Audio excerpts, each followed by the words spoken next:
What's happening, guys? I don't even know what the days are. I don't even know what the days are now at this point with the football season yet to start. But big up to everybody locked in on this wonderful Wednesday afternoon. We're here, we're live as always to talk all things Manchester United. And boy, do we sound like a broken record at this point. I'm not gonna lie, guys, we're starting to sound like a broken record. It's been about a week since Manchester United, actually, it's been exactly a week since Manchester United announced Lenny Yoro as the second signing of the summer.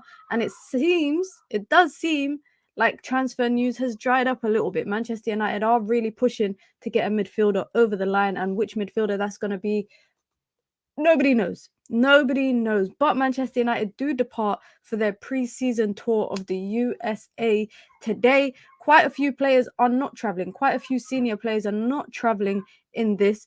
So we're going to go through kind of the traveling squad. We got some experienced players like Casemiro, Harry Maguire traveling, Marcus Rashford, etc. We're going to talk about that. We're going to talk about the newest news about, it's not really news, but it is news about Rasmus Hojlund officially getting the number 9 shirt. People talk about the number 7 shirt being cursed. The number 9 shirt hasn't really had a worthy wearer of it over the last couple of years. So that is a big weight, I think, for Rasmus Hojlund to wear the number 9. That's essentially saying that he's going to be leading the front line. And that's what Manchester United Twitter page actually kind of alluded to when they shared the news. They said leading the front line wearing number 9 is Rasmus Hojlund. I guess it's because Joshua Zirkzee is going to probably be number 11. We're going to talk about that. We are going to talk about, I swear, sometimes I should shut my mouth because I brought up the idea yesterday of Trevor Chalobah. I asked you lot on stream, we discussed it about whether people would be happy with the idea of Trevor Chalobah for depth purposes, given his fallout at Chelsea right now. Less than an hour after I ended the stream, news comes out that Manchester United are monitoring that situation at Chelsea. I know that we've been linked to him historically. When I say historically, I mean I'm talking like a couple of months ago. Manchester United were linked to Trevor Chalobah, but it seems like the Ligt move is not really going anywhere right now. It seems like they've reached a hurdle. So we're going to speak about that. We're going to speak about the Ugarte deal, because that's another deal that looks like it's hit a hurdle. And PSG have actually increased the quotation that they're holding out for. It went from 50 million euros to 70 million euros, 65 million GBP. I don't think in any given world Manchester United should be paying that for Ugarte. Now, damn, these kids outside, man. Oh my God, I know it's summer holidays. It's like the first day of summer holidays and they've been screaming all day outside. It's ridiculous. But just on the Ugarte thing, we're going to talk about it in detail because it's reported that Manchester United are also looking to hijack the use of Fofana deal between AC Milan. Atletico Madrid are also monitoring that as well. And now Monaco have increased their price tag as well. It seemed like when no one wanted Yusuf Fofana, they were willing to let him go for 18 million. And now they've lifted that price tag to 35. I swear I'm this close to going out my window and telling these kids to shut their F up. Because why are they screaming like that at 4:51 in the afternoon? Like, I'm actually going to complain to their parents and I'm going to say your kids need to stop screaming like that. Like, what happened to the good old days when kids just played outside normal? When I used to play outside, I wasn't screaming the whole block down. But I apologize, everyone, for that news in the background because it's kind of distracting me as well. So anyways, we're going to talk about that. And we're going to talk about sales. Manchester United need to make some sales to basically fund any moves that they're going to make over the next couple of weeks. And it seems like so far, the only real news that we have surrounding potential moves is surrounding Scott McTominay and Aaron Wan-Bissaka. New news came out today from Sky Sports that I think Fulham are set to make another move for Scott McTominay. So that's going to be an interesting one. Of course, Manchester United are willing to listen to offers for Harry Maguire, Victor Lindelof, and Christian Eriksen. I don't know. I saw somewhere floating around online that Ajax were interested in Christian Eriksen, but I can't remember who that news was coming from. I'm not going to lie. But he is also a player that's coming to the end of his contract. He's got 12 months left. So Manchester United are willing to get rid of quite a few players to finance some moves. But the sales, I think, are equally as important as the ins. Actually, I will say the ins are actually more important than the outs. However, in order to fund ins, in order to fund transfers, Man United have to sell. So inevitably, they are both linked to each other. But let's quickly talk preseason. Before we get into the nitty-gritty stuff of the transfer window, let's talk preseason. Manchester United are departing today. Well, they've already departed for the America leg of their tour. Now, who has traveled with the team? Before we get to players, let's talk about staff. Let's talk about the staff that have traveled with the team. Steve McLaren has not traveled with Manchester United for the America tour of the leg because he will stay at Carrington to work with the players that are returning from international duty. And there's quite a few players that have not traveled due to the international duty that they participated in. In particular, I'm talking about people that reached far semi-finals, finals of the Euros and the Copa America. Now, Manchester United's leadership team, the entire leadership team are traveling for pre-season. That's including Sir Dave Brailsford, that is including Umar Barada, that is including Dan Ashworth, and that's including Jason Wilcox. So the entire senior leadership team of Manchester United, you got the CEO, the sporting director, the technical director, all traveling for this part of the leg. Now, if you don't remember, cast your minds back to a couple years back. Ed Woodward, John Murtaugh, Richard Arnold days. That feels like a lifetime ago. But remember those days? Do you remember the Australia leg when they left the tour early to go and conduct business? It was actually Ed Woodward left the tour to go and conduct business 10 years ago. And it was flipping Fellaini. That is what he left. Anyways, I'm not going to say anything because we're not going to talk about the past, but it is definitely positive that they are traveling with the squad because I think it definitely allows them to be in and around the match day environment. I think preseason is important. It's an important opportunity for especially newly appointed employees to get to know the team, get to know them on a professional and a working basis. So that'll be very interesting. Now, let's talk about the people that have not traveled. Let's actually talk about the people that have traveled. Let's start with the travelers. Let's talk about the people that have traveled. You can see it here on the screen. We got 4 goalkeepers traveling. Tom Heaton has just come back from his England coaching duty, whatever it was that he was doing with England for the Euros. Andre Onana, of course, is traveling as well. You got the defenders. Lenny Yoro is traveling with Manchester United to the USA. Aaron Wan-Bissaka, who is currently linked to a potential departure from Manchester United, has traveled, but that is not to say he might not leave. Aaron Wan-Bissaka has traveled. We got some young academy players as well. Harry Amas, Reece Bennett, Will Fish. We got Sam Murray. And then we have the experienced and the seasoned players like Harry Maguire, Victor Lindelof, and Johnny Evans. Now, similar to Wan-Bissaka, Harry Maguire is linked to maybe leaving. Manchester United are open to offers for Victor Lindelof. So if that arises, I wouldn't be surprised if they leave the camp. We've seen it happen before in the football world. That kind of stuff does happen. You got the midfielders. We got Casemiro. We've got Toby Collier, who I'm very excited for this season. We've got Christian Eriksen, who is also linked to a potential departure from Manchester United. Hannibal. I forgot about Hannibal, guys. I actually forgot about Hannibal. I know he went on loan in the second half of the season. I completely forgot about him, but he is back as well. We got Jack Fletcher, which if I'm not wrong, is Darren Fletcher's son. That is Darren Fletcher's son, has gotten the call up as well. Sam Mather, Scott McTominay, Mason Mount, Maxi Oyedele, and Jadon Sancho. James Scallon. Sorry, Jadon Sancho has travelled, but he's listed as a forward. Those are the midfielders that have travelled. And the forwards that have travelled, Amad Diallo, Anthony, Rasmus Hojlund, Marcus Rashford, Jadon Sancho, and Ethan Wheatley. As I already mentioned, Jadon Sancho could potentially depart this summer. We don't really know where his future stands, but he is there. Preseason, he had a good preseason last summer. Hopefully he can have a good preseason this summer, but also if he does stay, hopefully that preseason can then turn into a good season for Manchester United. Now, the players that haven't traveled, there's 9 players that have not traveled, and these are all people who were part of a deep run in the Euros and the Copa America. We won't see them reporting for duty anytime soon. They are all entitled to 3 weeks of holiday. Euros finished last week, so they got 2 weeks of holiday left for England, English players. The Netherlands, i.e. Joshua Zirkzee, he's got about a week left of his holiday. And same with the Argentinians. Lisandro Martinez Garnacho are not available. Luke Shaw and Kobe Mainoo have not reported for this. Joshua Zirkzee has not reported for this, nor has Facundo Pellistri, who is also linked to a potential move away from Manchester United. And then Altay Bayindir has not reported because Turkey made it to the quarters of the Euros.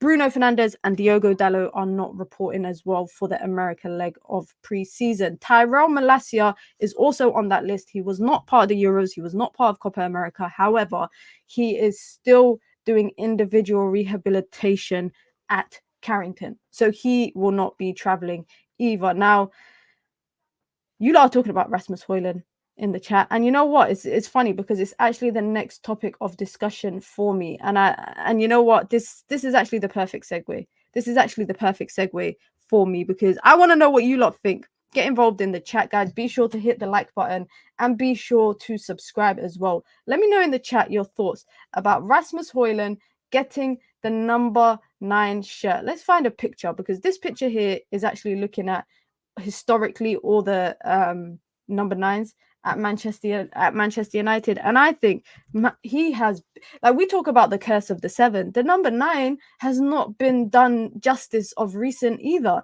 If we're being brutally honest, no one's done justice for the number 9 in a long time. Let me try find a picture of this guy. Let's try find a picture of this guy. Here it is, official. Rasmus Hojlund is the newest number 9 at Manchester United. Now, I grew up in an era, guys, yeah? And maybe it's not giving my age away too much, but I grew up watching football, and particularly Manchester United, where shirt numbers were a big deal. Whoever wore number 9, number 10, number 11, number 7, number 8, there was no way some meaty player could come and wear number 18 after Paul Scholes wore it for so long. The shirt numbers were earned. They were earned. We've seen historically United just dishing around the 11, dishing around the 7, dishing around the 9. Now, of course, I kind of anticipated Rasmus Hojlund would end up wearing the number. I'm not going to lie. Actually, I'm not going to lie. I thought they would give him a different number because I knew that 11 was going to get taken. I knew Joshua Zirkzee was going to come and wear number 11. I didn't think they would give him the number 9 because, and the thought process behind me thinking he would not get the number 9 shirt is just because I thought, would he start game in, game out to wear the number 9 shirt? You can't have someone who's wearing number 9 on the bench consistently.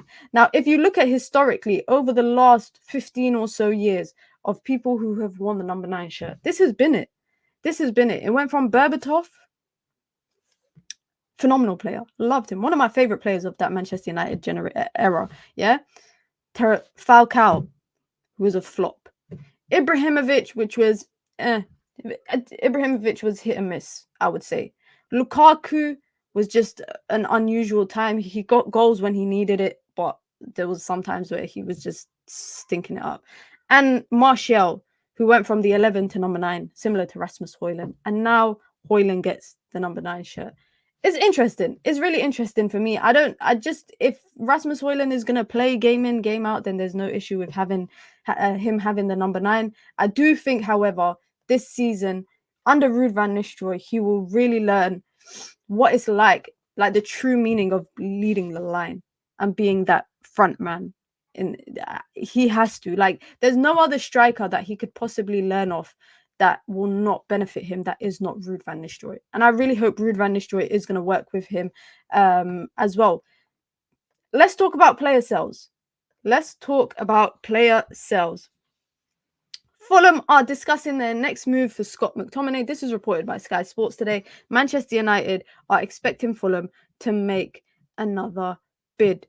Now, I said this yesterday and you lot got on to me. I said Scott McTominay, Harry Maguire. I know who I'm selling, and it's Scott McTominay. Now, Erik ten Hag has spoken about Scott McTominay, I think recently in an interview with Dutch media where he was talking about the fact that he's found a new role for him. He got double-digit goals last season. He knows his role in the team. Every team needs a player like Scott McTominay in their squad. And I do agree with that to an extent. I think when you look at the deficiencies that Manchester United have in midfield, Scott McTominay doesn't take away from the deficiencies. I think he adds to it. Now, in this new role that Erik ten Hag found for him last season, this, second striker, crash in the box kind of aerial threat, I understand that. But that should only be, I think, when you are really dying for a goal and you're chasing a game and you're chasing a goal. When you have Scott McTominay starting in midfield, game in, game out, there is a deficiency in your midfield. There is literally gaps in your midfield, despite the fact that you have a player playing there. And this is why I really think it's important. I think it's more important Manchester United sorting out this midfield chase for Ugarte and for Fofana and all these other midfielders that Manchester United are chasing. I think that's more important than the Matthias de Ligt thing. I think that's more important because I feel like Manchester United have had an issue in midfield for so many years now. It's probably been the best part of 10 years since Carrick basically left. The best part of 10 years, Manchester United have had this issue in midfield. And on top of that, how much money have Manchester United actually spent in midfield in those 10 years? How many midfielders have Manchester United brought? Guys, we brought in Schneiderlin, we brought in Schweinsteiger, we brought in Fellaini, who basically his role ended up changing, similar to McTominay. We brought in Herrera, we brought in Pogba. We brought in so many midfield. We brought in Matic. We brought in so many midfielders over the last 10 years. And I could say that nobody had a 3-year run of actually being the answer to the midfield issue that Manchester United had. It's as simple as that. And offloading players like Scott McTominay, similar to how Manchester United got offloaded Andres Pereira, who, by the way, is linked to a move to Chelsea, I think it is. I think Pereira is linked to a move to Chelsea, and Man United have a sell-on clause with that. So that opens up room for Manchester United to be able to sell Scott McTominay to Fulham. And it's not just Fulham that are interested. Turkish teams are interested in him. I think West Ham is interested in him. They've been interested in him since last year as well. I think Manchester United need to focus on getting some of these players out the door. And that's why negotiations are important. Now, what do you lot price Scott McTominay at? Because their last bid that was rejected for Scott McTominay was £17 million. And I think it's right to reject that. I think it's right to reject that 17 million because I think, as much as I don't rate him as an overall footballer, I think he's got his benefits. And I think with the market of football right now and the way that, the transfer markets work, I see players that have not played any competitive football at senior level go for 20 million. Scott McTominay has over 200 appearances at senior level. He is, on paper, he would be a seasoned professional. Like, he would actually be an experienced, but he might not be a trophy-winning player, but he's played enough in a first team to be able to be deemed as an experienced player. I think Man United should get at least 30, at the minimum 30 million for Scott McTominay. And some people might say, you're moving mad. You're moving mad. 30 million for Scott McTominay in what economy? Absolutely. In this economy, if players like, and no disrespect, again, I'm not comparing them like for like in attributes, but I'm comparing them more to, experience. I'm talking about how consistently he's been part of a first team. Like, let's deep it. Let's actually deep it. Every manager at Manchester United since Scott McTominay has come into the first team has found a use for him in the team. We don't necessarily agree with it, but clearly Scott McTominay does something right. He must do the fundamentals of things right for every manager since Jose Mourinho to find a use for him, which for me kind of confirms that if Scott McTominay was to leave Manchester United and he goes to Fulham or he goes to West Ham or he's reunited with Jose in Turkey, they will find a use for him. And why should we undersell him? People like Donny van der Beek went for 500k because his valuation kind of depreciated to basically net zero. I don't think Scott McTominay has actually depreciated his valuation. And on top of that, Manchester United need to sell him for a decent rate because that's all 100% profit from an FFP perspective. That's going straight onto their profit and loss, 100% profit. They'll be able to utilize that when it comes to negotiating for a Ugarte deal or maybe a Fofana deal or De Ligt, etc. Owen says 40 million. Craig says 25 at least. Ash says Scott is 30 million at least. Ridwan says 25 plus 5. Grace says 25. I agree. I agree. Okay, you lot are agreeing. Red Scare Claire says 35. Guy scores goals. Goals cost money. Facts. 25 max because he's in his final year of his contract. Splash Kip says I want 30 million, but I think 25 plus 5. You lot, okay, everybody is actually agreeing.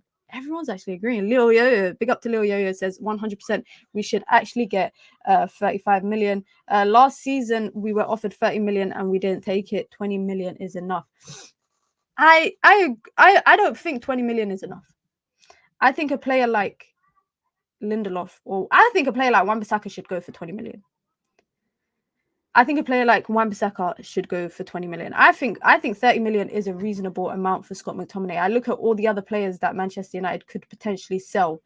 And if we were to try and, value them, you got Christian Eriksen, final year of his contract, aging, brings experience, brings, ball playing ability, but I don't think he's, a starter at Manchester United. He's not going to start. If Man United are looking to sell him, what Man United going to get for Christian Eriksen? Let's start with Christian Eriksen. I think 10 to 15 is reasonable for Christian Eriksen. I think 10 to 15 million is reasonable. Between Aaron Wan-Bissaka, Christian Eriksen, and Scott McTominay, who is probably the 3 likely players that Manchester, and Victor Lindelof. So those 4 that Manchester United are likely to sell. These are all players who are in the final year of their contract. I think United could probably get about 70 altogether for the 4 of them. Up to 70. Maybe I'm being too nice. You lot are saying 5 million for Christian Eriksen. 5 max. Damn. 5 mil if you're lucky. 5 to 10 million for Eriksen. 5 million. Eriksen goes on a free, I bet. Well, it was reported today that Manchester United are listening to offers for him. Whether that comes or not, we don't know. Victor Lindelof. How much would we price Victor Lindelof? I think 10 to 15 is reasonable for Victor Lindelof. 15 million, I think, is reasonable. I think Scott McTominay and Aaron Wan-Bissaka are probably the most sellable assets right now in the team. And I'm talking about players, by the way, guys, if you've just joined the stream, be sure to hit the like button and be sure to subscribe. We're talking about players who are in the final year of their contract so far. Lindelof, McTominay, Wan-Bissaka, Eriksen. I think 10 to 15 million is reasonable for Lindelof. Now, I think, guys, and we had this conversation yesterday. If you missed the stream yesterday, we were talking about who would I prefer to keep out of Lindelof and Maguire. I said I'd prefer to keep Maguire if Maguire's happy with the role in the team, i.e. being a bench option. I'd rather keep him. Wan-Bissaka, what is the price tag for Aaron Wan-Bissaka? Because I've seen a mix of reviews for Aaron Wan-Bissaka. I've seen some people saying that United should just take anything for him. I've seen some people saying that, Manchester United are actually falling short to sell, to kind of get rid of him. I've seen people saying United shouldn't get rid of him. I've actually seen people arguing that Manchester United should not get rid of Aaron Wan-Bissaka. And of course, Manchester United are looking to bring in some resurgences in that fullback role. And if they're going to do that, they have to sell someone. Malacia is not going anywhere anytime soon. That guy is barely out of rehabilitation. So it's more likely to be Aaron Wan-Bissaka. Now, I think anything up to 25 is all right. But I don't think United are going to get up to 25 for him. Last year of his contract, United paid what? How much did we pay for him? Nearly 50 million. 40 to 50 million. Did someone say 40 million for? Who said? There's no need. Please don't spam in the chat. Otherwise, I will time you out. Or the mods will time you out. Please do not spam. I don't think anyone... Bro, Owen said 40 million for Lindelof. Solid defender who can pass and is consistent. Man, there is no way on God's beautiful green earth, the beautiful earth that God provided, that God created, there is no way Victor Lindelof is worth 40 million great British pounds. There is no way. There is no way Man United value Lindelof at the same price that they value Ligt. And we're going to get to the topic of Ligt because Manchester United's bid that was rejected for him was nearly 30 million pounds. So there is no way Manchester United value Lindelof and Ligt on the same level. There is Man United defenders that are on the market to be sold this summer. Yeah. So Maguire, Lindelof. Even if we throw Cambuala in there, we sold Cambuala already, but I think Harry Maguire is the one that's worth 40 million. You know what? I could actually argue that Harry Maguire in a system is better than Lindelof. And if we were to say one of those defenders are worth 40 million, I would not say Victor Lindelof is. I would not say Victor Lindelof is 40 million. If he was worth 40 million, he would be a starter. I can't remember the last time he's been a consistent starter for Manchester United, probably since pre-Eric Ten Hag days. He hasn't been a starter for the best part of 2 years, which is why Manchester United need to part ways with him. He meant 40 million yen. Maybe he meant 40 million yen. Yeah. Maybe he meant that. But on the topic of centre-backs, it seems like 40 million is more than what we paid for Lindelof, right? Yeah, we paid like 30 something. I think we bought it for like 30 million. I think we bought it for like 30 million pounds. So it was like 35 million euros. On the topic of centre-backs, and I said this at the beginning of the stream, guys, I need to stop talking things into existence. I don't believe, by the way, in the idea, of talking things into existence. In it, I'm a firm believer of qadr. If you know what qadr is, I believe in qadr. I don't believe in speaking things into existence. However, yesterday on stream, we manifest. I don't believe in manifestation. I believe in God's will. But everyone is entitled to their own opinion. But yesterday on stream, I kind of pitched the idea of Trevor Chalobah. Unknowingly, not realizing the news that we were going to see later on that night. Now, reported yesterday evening, Manchester United hold a genuine interest in Trevor Chalobah. The defender has obviously been left out of Chelsea's pre-season tour and is very, very likely to leave Chelsea. Chelsea want 25 million pounds for Trevor Chalobah. Now, talks for the Ligt has stalled. Wallahi, these kids, they're playing outside my window, guys. I'm sorry, sorry to get sidetracked. These kids are playing outside my window, right? And I can hear everything they're talking about. If I just one time dash one water balloon and just bah, maybe that will clear them away from the area and they'll never stand underneath my window. Anyways, back to the topic. Trevor Chalobah, his name's a bit of a tongue twister, funnily enough. Is that a Kobe jersey? Yes, it is. Yes, it is. It is a Kobe, one of my many Kobe jerseys. I don't wear this one that often. I tend to wear the yellow one a bit more. Ross says, if we get Chalobah, better be cheap and hope it's not another Mount injury issue. 190 days out last season. Let's check Trevor Chalobah's history. Let's check his history for injuries. Because last season, did he play often? Love from California. I love to come to California, man. Big up, Craig. I appreciate it. I appreciate it so much. Welcome to the community. Listen, Trevor Chalobah's injury form, it's not bad, but it ain't good. But then again, now this is me being devil's advocate. Chelsea had big injury issues last year. They had, if we want to talk about injury problems when it comes to Manchester United, I think it's fair that we talk about the injury issues that Chelsea had. He missed 32 games last season, despite the fact before that he barely ever missed games. Before that. 2 different injuries last year. Obviously, one of them had him out for 26 games. He missed the entire first half of the season. But let's also take into consideration the gap between his injuries or games that he's missed. He did not miss a game for an entire season. In the 22-23 season, he did not miss a game. He was fit and available. Before that, he missed 7 games. Before that, he didn't miss that much injury. Now, if we're talking about squad depth, would Trevor Chalobah be a good option for Manchester United if they cannot get the Ligt? And they're definitely not getting Jared Brantwaite for the price that they're willing to pay. Trevor Chalobah is more in their price range. But I don't think 25 million should get you Trevor Chalobah. And the reason why I'm saying that is that I don't want United to do another favour financially for Chelsea.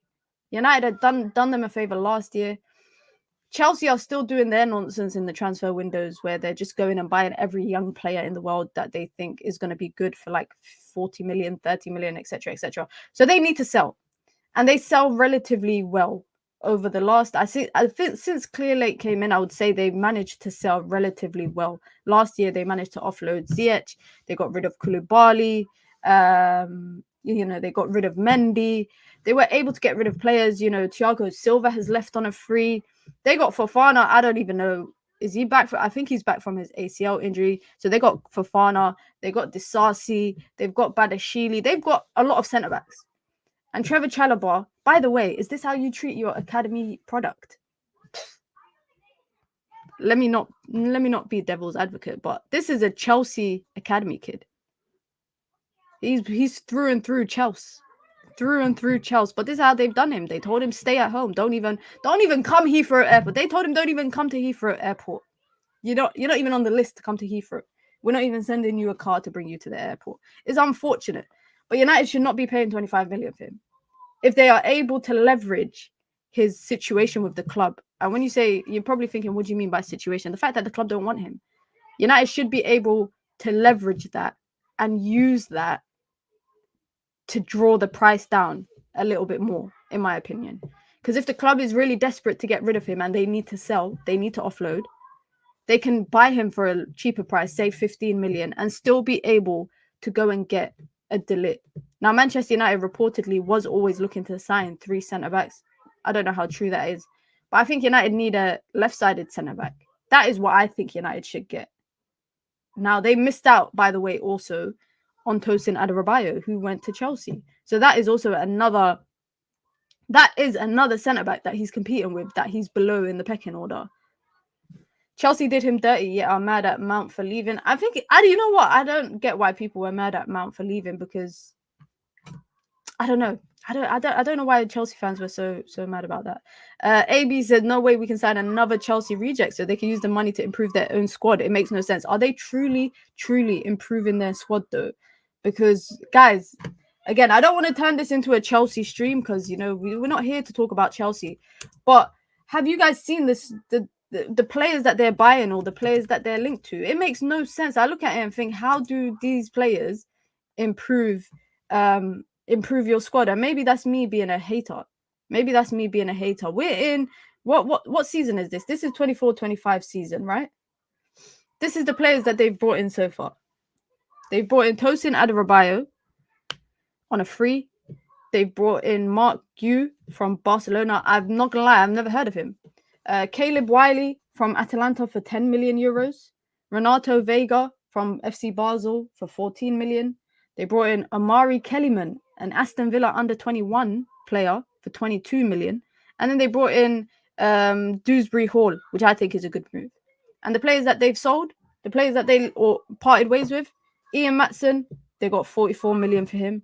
Lewis Hall, 33 million. Amari Hutchinson, 23 million. But to be honest, this is what Chelsea, this is what their transfer strategy is they're literally flipping a brick. They're buying a brick. If you know what I'm talking about, guys, they're buying something and then flipping it for profit.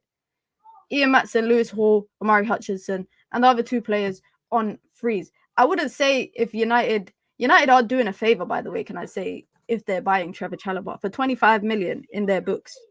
That is a big difference for them. That is a big difference. But I think that Man United will only move for Trevor Chalobah depending solely on how this turns out. If Bayern Munich are still stubborn enough to say that they're not selling Ligt for the price that they want to sell him, that United want for him. Man United put in 2 bids for Jared Brantwaite, right? And it was both rejected.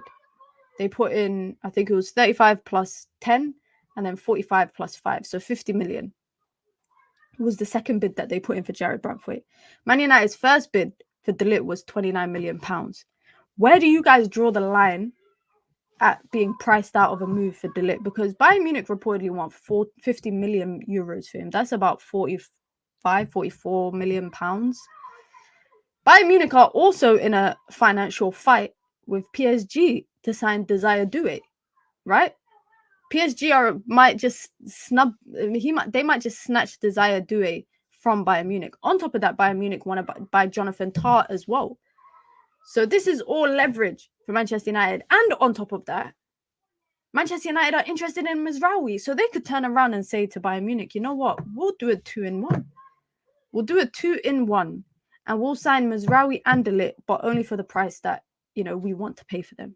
And that could help them financially. These are 2 players, by the way, that were part of the 6 players that Bayern Munich put on the transfer list. So that's a quick problem solved for Bayern Munich. That is a very quick problem solved. You lot said, Craig says 42, Mishari says 40 million, Lil Yo-Yo says 35 plus add-ons. Yeah, I think 35 plus 5 is reasonable. Anywhere 40 to 45 million is off limit. Ross says 40 million including add-ons. Okay, so 40 plus add-ons. OJ says 40 plus 5. So it seems like the benchmark is anything between 35 to 45 million. That's what it seems to be the benchmark. Now, I think Manchester United are going to do what they did with Jared Brantford, where they're going to increase the initial offer but lower the add-ons. Because they did the same with the Everton deal. They did 35 with the first bid. It was 35 million pounds plus 10 million add-ons. And then the second bid was 45 plus 5. In the essence of it all, it was more. It was 50 million at the end compared to 45. But I think they're going to change the structure of the deal. And of course, I think another thing that people are not... Bloody hell. Can you lot hear them? Am I bugging? Because I'm thinking you lot can hear them. Yeah? Can you lot hear these kids outside my window? Because I'm actually going to complain to their parents. Because they've been doing it for the last week. Yeah, it's loud. It is so loud. They are screaming the block down. And the thing is, when I see them outside, they always like to me, hi, auntie. I'm not an auntie. I'm young. Why are you calling me auntie? Why are you doing that? And if I tell their parents, listen, your kids are screaming down the block every single day, I'm sure, I'm hoping that they will be respectful and be like, I'm sorry. We hear them. Todd Bowley gonna buy them for Cobham. I can't let Todd Bowley come around here. He's gonna try and buy them. Anyways, let's get back to it. Let me not be mean in it. Let's get on to the topic of midfielders. It's been the hottest topic of discussion, a topic that will not go away. Is Manuel Ugarte and Manchester United and PSG. So this is a love triangle. I see it, guys, as a love triangle. Let them play. Kids don't play outside in the States anymore. Damn. A big part of my childhood was playing outside. You know what was the worst thing growing up? And I'm sorry, guys. I know this is getting a bit sidetracked. Playing outside when you were younger, if you know, especially if you're an ethnic kid, yeah? If you're an ethnic child and you used to play outside and you would come back inside to get a drink, to get water, and then your parents would be like, oh, you have to stay inside now. That was the worst. Sometimes I would try my best not to go back inside for like 4, 5, 6 hours. Like literally, I would literally try not to do that. Because once your parents see you coming back into the house to get a drink, they're going to be like, yeah, time to stay inside. It was not it. It was not it at all. Ash says, we refuse to overspend. Forget Ugarte. 65 million pounds. 65 million pounds for Ugarte is blasphemous. And that's why I was saying it's a love triangle, guys. This is why I'm saying it's a love triangle. You are complaining because they called you auntie. Not because they are loud. Yeah. If they didn't call me auntie every time they saw me, I wouldn't bother about the fact that they're screaming outside. By the way, guys, they've been doing this for like the last 4 hours or so. They've been literally screaming. My parents wouldn't let me back in till sundown. Nah. We weren't allowed. Like, as a Muslim, I was not allowed to play once the sun started to set, or it was getting to like sunset times. You knew that was the time for you to go inside. I used to look at my friends outside and be like, oh, you lot are so lucky. You lot still get to ride your bikes. My mum would stand there and be like, it's Maghrib, it's nearly Maghrib. Come in. Maghrib is, by the way, the prayer time before when it's sunset. And obviously, you shouldn't be out and about as a child at sunset when it's dark outside. So I used to get yeeted back into the house all the time. Every single time it was thing. But listen, let's get back to football. Let's get back to football. It's the kids that are distracting me outside. PSG want João Neves. They've agreed 70 million euros for João Neves with Benfica. So now they need that money from somewhere else. On top of that, can I just say, guys, PSG need to flip and behave themselves and stop moving like they're. Firstly, yeah, you lot own about Qatar, innit? I know you man got money. I know you don't need 65 million from us. You don't. However, they've just put in a new bid for Desire Doué. You know the guy that I've spoken about so much on stream that Bayern Munich want? They've just put a bid in for Desire Doué. 60 million euros. So they're spending 60 million euros on Desire Doué. They're spending 70 million on João Neves. They need that money back from somewhere for obviously financial accounting purposes. We know that they've got state backing. You know, Nasser Al Khalifi, he's got unlimited money. They can afford it. They can afford it. But for their financial accounts, they need money coming in from transfers. Which is why they're quoting Manchester United 7. How did the price tag go from 50 million to 70 million in the space of a week? In the space of 1 week, it went to that. Now, Manchester United will absolutely be outrageous. I think it would be outrageous if Manchester United spent 70 million euros on Manuel Ugarte. You lot already know my opinion on that. I would like Manuel Ugarte, but if you're going to spend 70 million, you are better off taking that 70 million and buying Zubimendi and Fofana. I'm sorry. You're better off. Fofana's price tag, has gone from 18 million to 35 million. I'm sure there's room for negotiation, right? Because he's in his last year of his contract. There's definitely room for negotiation with Monaco. Zubimendi has a 50 million release clause. You can literally go with that 70 million and buy 2 players and tell PSG, you know what? Hold that. PSG think by inquiring about Jadon Sancho and everything, it might make the process a bit easier because Manchester United can. When was the last time Man United actually did business with PSG? Have United actually done business with PSG in recent years? No, because Herrera left on a free. If I'm not wrong, Andre Herrera left on a free and he went to PSG. So Man United didn't do direct talks with PSG for that. Clearly, Manchester United do not do deals with PSG historically. Di Maria was the one that we sold. That's it. Just Di Maria. The idea of 70 million listen, Michael says it here, 40 million for Ugarte if we are generous enough. I thought 40 million was reasonable. Wallahi, I thought it was reasonable. The reason why I thought it was reasonable is because his value has depreciated at PSG since coming from Sporting. And that's not to say he's a bad player. I'm just looking at it from like an analytical perspective, as like with a business mindset. His price has depreciated a little bit during his time at PSG because he struggled. He struggled to get into the starting lineup. He struggled with the league. Luis Enrique realized that the profile of Ugarte was not what they needed.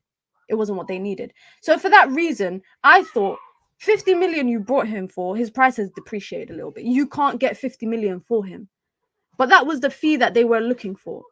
Personal terms was not a problem. And by the way, can I just say, I was listening. I don't know if any of you lot listen to Talk of the Devils podcast with on the Athletic. David Ornstein does appearances here and there. This is where I question, like, who do you believe, Fabrizio or David Ornstein? Because David Ornstein is saying Manchester United haven't agreed terms with him. They haven't agreed personal terms, and he's actually not the favorite in Manchester United. Like, quite a few people are not sold on him. Whereas Fabrizio has reported last week that United had agreed personal terms with Manuel Ugarte. Now, for the price that he's available at, for me, it's not it. That is the price that he's available is not it. And obviously PSG, like I said, with the French league, they don't make revenue. They don't make TV revenue from, League One or League 1, if you want to call it that. They don't make revenue from League 1 coverage. They don't do that. So they have to make money in other ways. They have to make money in other ways. The smaller clubs like Lille, Rennes, etc. Like selling Desire Doué for 60 million is going to do so much for Rennes. That's going to do so much for them. Lille selling Lenny Euro for 52 million euros. That's going to do so much for them. PSG have an advantage to all these other guys. Marseille, Lyon, Lille, all these guys, Monaco, they've got an advantage because of the financial backing that they have from Qatar. They have that financial advantage. They were willing to absolutely break the bank, literally and figuratively, for Mbappe.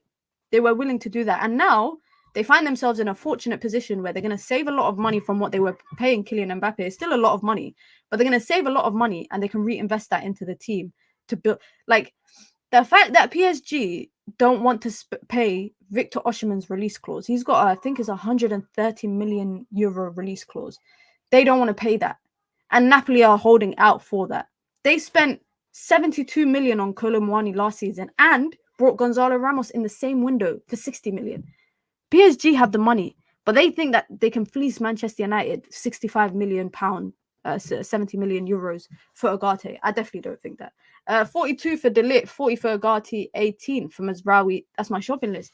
I think United need 2 midfielders, which is why I'm under the impression that if Manchester United are able to get 2 midfielders for the price of 1, they should do it. Reportedly, also, by the way, according to Florian Plettenberg, Manchester United have had they've made several verbal offers for Manuel Ugarte to PSG, and they've all been too low. PSG are demanding at least 59 million. So that's about 65 million euros. They're demanding 59 million pounds. There is absolutely no way, Manchester United spent 70 million on Casemiro 2 windows ago and then spends 60 million on Ugarte 2 windows later. That cannot be possible. And maybe that's a stronger opinion I hold. Because I feel like historically I might not even have been that phased. I don't think I would have just been like buy the player that is the piece of the puzzle in the midfield for whatever fee. I don't think I would have cared too much. But if you're saying that you can get a Rabiot on a free, and Zubimendi's got a 50 million release clause, and Fofana as well, these are all different types of profiles. I like having the profile of Fofana and Zubimendi together. But realistically, I don't know how likely that is going to be that Manchester United are going to sign 2 midfielders instead of 1. I think at the moment it might be one or the other out of these 2. I genuinely do think that. And then I think if Manchester United do end up with another midfielder, it would only be at the expense of a departure in midfield. Because right now, Man United have Scott McTominay, they've got Casemiro, they've got Eriksen, they've got Toby Collier, who's newly promoted to the first team. They have to find some way to get rid of one of them, which is likely either Eriksen or Scott McTominay. It has to be one of them. 35 for Ugarte, says Wale, doesn't fit the system, barely plays. I hear it. 35, I think 40 is reasonable. Ross says so Fofana plus Ugarte / Zubimendi, De Ligt, and Ferdi Kadioglu to cover left back, right back. Craig says Fofana isn't a true 6, he's more of an 8. Fofana is not a 6. Can I just say that? I've watched him, guys. You lot can go back on my Twitter. My @ name is right here, Minafootball. You can go on my Twitter and see me tweeting about Fofana in 2022. I went and watched him live in 2022 against PSG. Funnily enough, I watched Monaco versus PSG, and he was the best player. Him and Mohamed Kamara, they absolutely shut Verratti out of the game. He is not a 6. He's not, and I know that. And I know that he's not a 6. But I think Manchester United, personally, should revert back to playing 2 in midfield. They should play a double pivot. This idea, this notion of a lone 6 that does all the work, I don't think it's going to work in the Premier League. It might work in games where Manchester United are dominating possession, where Man United are coming up a team like an Everton that, you're going to have a lot of possession. Your team's going to play with a low block. You're just going to be recycling possession. Okay, play a lone 6. That's not a problem. But I think Manchester United should revert back to playing with, similar in Erik ten Hag's first season, when he was playing with 2 midfielders in a double pivot. I think that's what Manchester United should do now. And I think if you're looking at the players that can complement Kobbie Mainoo, if we're talking about someone supporting Kobbie Mainoo, someone being the supporting role, doing all the other nitty-gritty stuff. I'm looking at a partner and a player that's good on the ball. I'm looking at a player that can recycle possession. I'm looking at a player that's comfortable getting the ball from the back line. I'm getting a player that's comfortable progressing the ball, not going backwards, going forward, getting the fullbacks involved. I'm looking at a player who's physically dominant. I'm looking at a player that can read the game well. I'm looking at a player that has, I don't, and this is no like insult. I'm not insulting like Ugarte or anything, but purely having a destroyer player there just to do that you need more than that. You need more than that in that midfield. Manchester United need more than that. You look at all the big sixes or just the teams that have that player in midfield, even if they are, in the sixth role, yeah? You look at Real Madrid, they might have a Tchouaméni there, yeah? But he's still good on the ball. Look at Camavinga, he's good on the ball. Look at Rodri, he's good on the ball.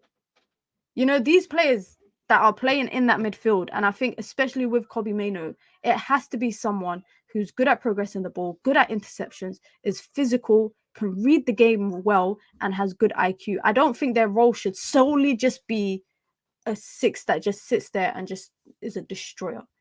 And that's why I think a lot of it depends on how Manchester United are going to set up this year. Because I'm not going to lie, all the midfielders that United have been linked to so far, guys, let's look at the midfielders that Man United have been linked to so far, right? They're different profiles. They're all different profiles of midfielders. They're different types of midfielders, different profiles, different strengths, different weaknesses. None of them are all the same. And I think that's the most important thing. Let's just look at this right now for Manuel Ugarte in the French league last season. He was number 1 for tackles. 22nd for interceptions. 18th for duels won. Possessions won in the middle third, 15th. And possessions won in the attacking third, 2nd. So it's a bit of a balance. I'm not gonna lie, guys. It's a bit of both. It's a bit of both. But also, let's bear in mind, he wasn't playing game in, game out last season. He was not playing game in, game out last season. And I think he struggled just to kind of find his role in the PSG team. I really think he struggled to fit into that PSG team. And I think PSG didn't know what to expect with him. He had a good season at Sporting. They went and brought him, but I think he left a year early. Manuel Ugarte seems like quantity over quality. Ouch. Now, Manchester United, like I said, are in the race for Yusuf Fofana. It's not just them. Atletico Madrid have now entered the race. Yusuf Fofana is keen on playing in the Premier League. If you lot remember last summer, he was linked to a move at Nottingham Forest that fell through, and then they ended up signing Ibrahim Sangare. I am so happy he didn't go to Nottingham Forest. Can I just say that?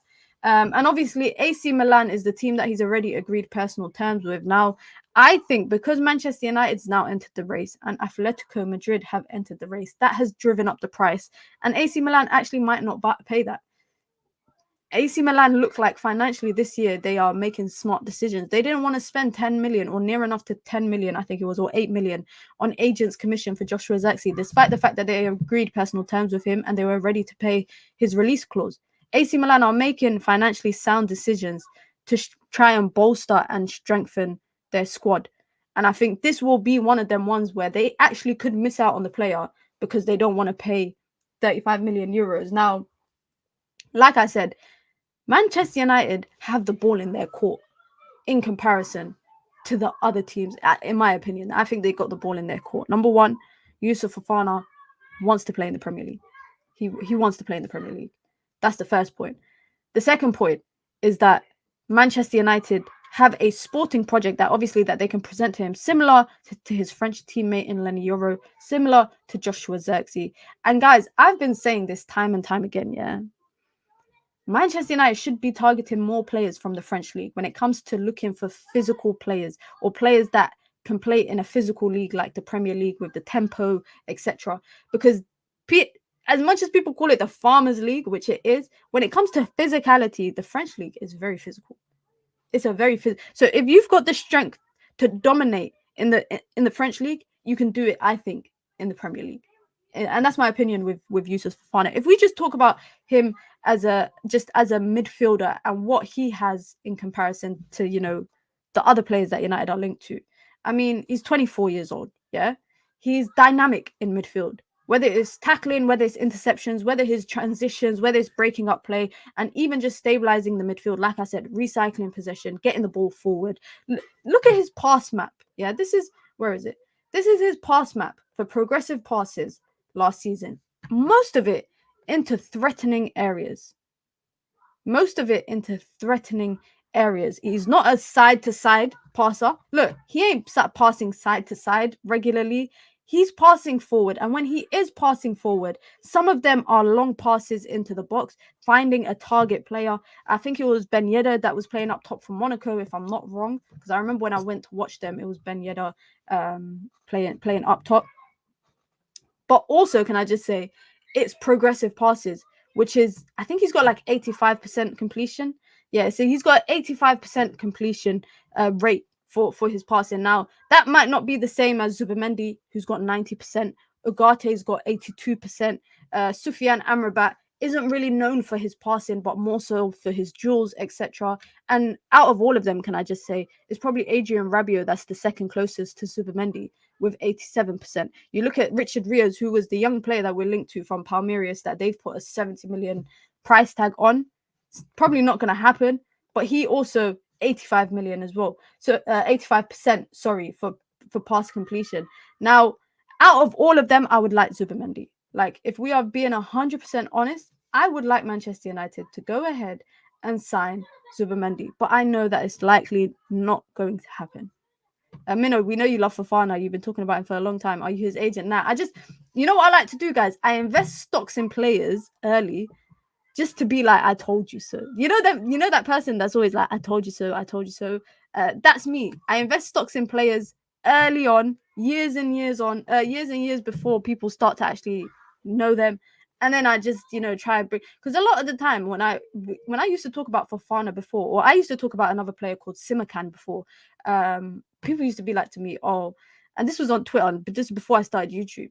People used to be like to me, you're talking about random players in random leagues. Like someone said to me, I remember once when I was talking about Youssouf Fofana, but I was also talking about Mohamed Kamara at Monaco. Someone said to me, stop lying, you don't watch Monaco games. And I just laughed because people actually think nobody watches anything outside of the Premier League.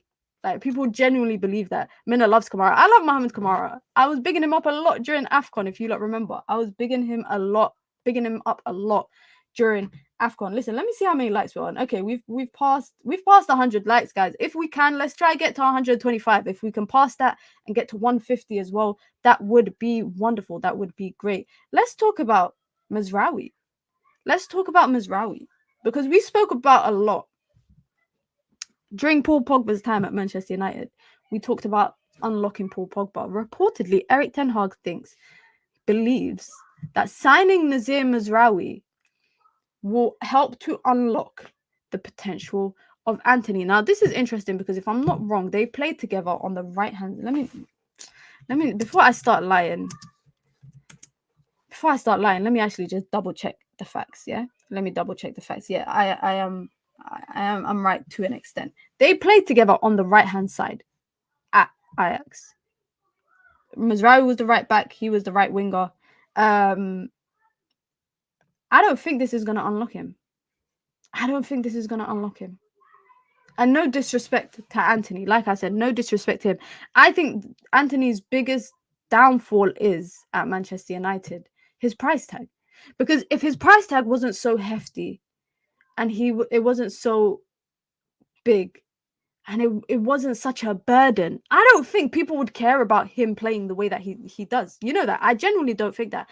But I think it's because his price tag has dragged him down like a ton of bricks. It's dragged him down like a ton of bricks. And unfortunately for him, he doesn't pick his price tag, yes. But the manager heavily backed him for United to move for him for that price tag. So now the criticism is just simply as loud as that. You look at Amad Diallo, for example. his time at Manchester United has been a lot different to Antony's, because he came in for a big price tag. At that time, for a young player, United spent, I think it was 19 million plus another nearly 20 millions in add-ons, right, to Atalanta. Everyone was thinking, what, for an academy player, you're paying 19 million pounds? That also put weight on him. He got into the first team eventually and didn't really make big strides. It's only really when he went on his loan at Sunderland last season, or 2 seasons ago now, that he really started to impress. And I think that player was always there. It was just a raw talent. And United were going through that unusual time, I will say, under Ole Gunnar Solskjaer, where they're making do with the players that they have. The manager's not getting the players that he wants. And the board are just buying the most randomest players like Amad Diallo, the Donny van der Beek, etc., etc. Now, I don't regret United buying Amad Diallo because I think he's a good talent. But I just think his time at United he's been here for nearly 4 years, guys. He's been here for nearly 4 years. His time at United has been mishandled. And he deserves a new contract, can I say that? And Manchester United are in talks for a new contract for Amad Diallo. But what he also deserves, I think, is a fair chance at the right-hand side that this guy got. Because Antony got a fair chance. Nobody can tell me that Antony did not get a fair shot at the right-hand side in his first season. In his first season, he came to Manchester United, right? Sancho was going through a lot. And he was in, individual training. So there's no threat from Sancho. Garnacho's just made it into the team and is a rotational player. But even then, Garnacho was playing on the left-hand side. Antony, in his first season, got a fair season, an entire season of being the number one choice on the right-hand side. And shout out to Antony, because he gave me some good memories. I'll never forget the Arsenal debut goal. I'll never forget the winner against Barcelona.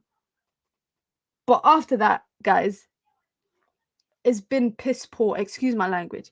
There was a point last season where I think he hadn't scored or assisted until, when was it? February in the league? March? I think it was like March when he got his first goal or assist in the league. And before that, his first goal of the season was in January. I think I like, sometimes I look at Antony's situation and I just think this is another example of mismanagement. This is another example for the previous regime and their wrongdoings. I cannot fault the player too much. I can fault him for everything he does on the pitch, but I can't fault him for him coming to the club or him getting the wages that he got or him being brought for 100 million euros. I can't blame him for that. I can only blame him for what he's done on the pitch, which is simply it's not been enough. It's not been enough. And I think of Amad Diallo and even like Jadon Sancho, or even if we were to talk about all the players that Erik ten Hag has brought, yeah? If we talk about all the players that has been brought by Erik ten Hag, I will easily say that Antony has been the one that I think will not work. I think Mason Mount has a shot. I think Onana will be the best goalkeeper at some point in world football. You lot can clip me for that. Come back to this next season. At the beginning of the season, you lot are going to come back to this and say, Mina, remember when you said Onana's going to be the best goalkeeper? But I think Onana's playing with confidence now. I think Rasmus Hojlund will be beneficial. Clip. I think Rasmus Hojlund will become beneficial for Manchester United. I still don't know about the number 9 shirt, but I think we've passed the point in football, guys, where we dwell on flipping shirt numbers. I think we've kind of passed that moment. But I think out of all of the players that Erik ten Hag has brought, Antony is probably the one that I think there's no coming back from it. I genuinely don't think there's anything coming back from Antony. And maybe that's me being harsh, but also that's me sharing the same sentiment as Omar Barada does, where he shares the sentiment that after 2 years, if a player ain't proven their worth and they're not proving that they're worthy of being at the team, it's time to part ways. Man United are never ever, can I just say, Man United are never ever going to get that price that they paid for him. They probably won't even flipping get half of that. They probably will not get even half of that for what they paid for him. However, what the hell is going on in the Olympics?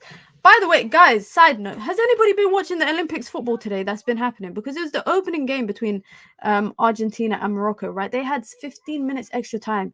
Argentina were down 2-1, but now it's reported that the match between Argentina and Morocco will resume. Players are out to warm up and the referee will review the equalizer. So Argentina scored an equalizer in like 15 minutes of extra time. And there's only 3 minutes left, apparently, to play. So it's still 2-1 Morocco. If this is the standards of the Olympics, yeah, they've lost it. They've actually lost it. They've actually lost it. But anyway, let's get back to this topic. The Don says Rashford, Anthony, Sancho, Casemiro are 4 players taking a lot of wages and giving so little. We're going to talk about later into the transfer window and probably closer to the season starting, the expectations for these players, for the likes of Rashford, Casemiro, Mount, Sancho, all these players. If they stay, we're going to talk about the expectations for them. But for me, I think it's pretty obvious. I think Amad Diallo has earned a new contract, but that new contract has to come with starting. It's as simple as that. It's as simple as that. But you guys know what it is. Listen, we're here. We're consistent. I don't know why I keep saying we all the time, but we are here. We are consistent with the content, bringing it every single day. Nothing, I would say, solidified yet with Manuel Ugarte or Yusuf Fofana or the Ligt. It seems like it's just all talks that are in up in the air right now. Manchester United's entire hierarchy, Umar Barada, Dan Ashworth, Jason Wilcox, and Sir Daves Brailsford have all travelled today with Manchester United to attend the US tour. That's very interesting because, they're going to LA, guys. They're going to LA and the West Coast. That's 6-7, I think, hours time difference, 8 hours time difference from UK and the rest of Europe if they are doing negotiations. It's going to be a very busy week and a bit, 2 weeks for them whilst they're in America. I'm sure if they have to fly out to finalize deals, they definitely will do that. But please don't get impatient. I've seen people saying that they're getting impatient because United fans have been spoiled the last 2 weeks with 2 new arrivals that the news has kind of dried up for the last, I'd say, 7 days. And now everyone's getting impatient. Be patient, guys. Be patient. Manchester United will get a new midfielder. Manchester United will get a fullback, I think. And Manchester United, I think, will get a centre-back. I think it will happen. Just who it is a different kind of conversation. Mazraoui for 18 million. That's not bad, but United need to sell Wan-Bissaka. Between Ugarte, Fofana, Zubimendi, Rabiot, Amrabat, I don't know who's going to be the choice. I genuinely don't know who's going to be the choice. But I think PSG might have just priced themselves out of a transfer by asking for £65 million. I think they might have just shot themselves in the foot with that. If United have 65 million to spare on a midfielder, go and buy Zubimendi. Go and activate his release clause and keep it moving. Simple as that. But listen, guys, be sure to hit the like button and be sure to subscribe. We will be back tomorrow as always. We're bringing the daily content, talking all things Manchester United. We have a members only live stream at 8 p.m. today. So turn on your post notifications. If you are a member, the stream is already up. Go and turn on your post notifications. So if you are a member, you can come through. We are going to do what we're doing. We're doing a Q&A. It's going to be a Q&A, talking all things football and non-football, keeping it respectful. I want to hear everybody's hot takes. We're going to be doing wild hot takes. I want to hear your football hot takes. Do you think, I don't know, Harry Kane is the worst striker ever because he's never won something? Do you think that Messi is better than Ronaldo? That's not even a hot take. That's actually a real debate. Is there any hot takes that you guys have that you want to share? Come through and share it in the members live stream, 8 p.m. UK time. Turn on your post notifications so when I go live, obviously, if you're a member, you'll get notified. If you want to be a member, if you want to join the Minions gang to get those additional perks, you also get your extra emojis. You get your member only as well content. If you want to do that, you can join the members club. It's the pinned comment in the chat. You get your badges, you get your emojis, you get your custom member content. And like I said, you get to support the growth of the ever-growing channel. If you're not a member, I will catch you tomorrow on tomorrow's stream where we're talking all things Manchester United. On your way out, guys, do me a favor. Hit the like button. And if you're watching this back on after the stream. Make sure you hit the like button as well. I'm out. I hope you have a wonderful evening. Peace out, guys.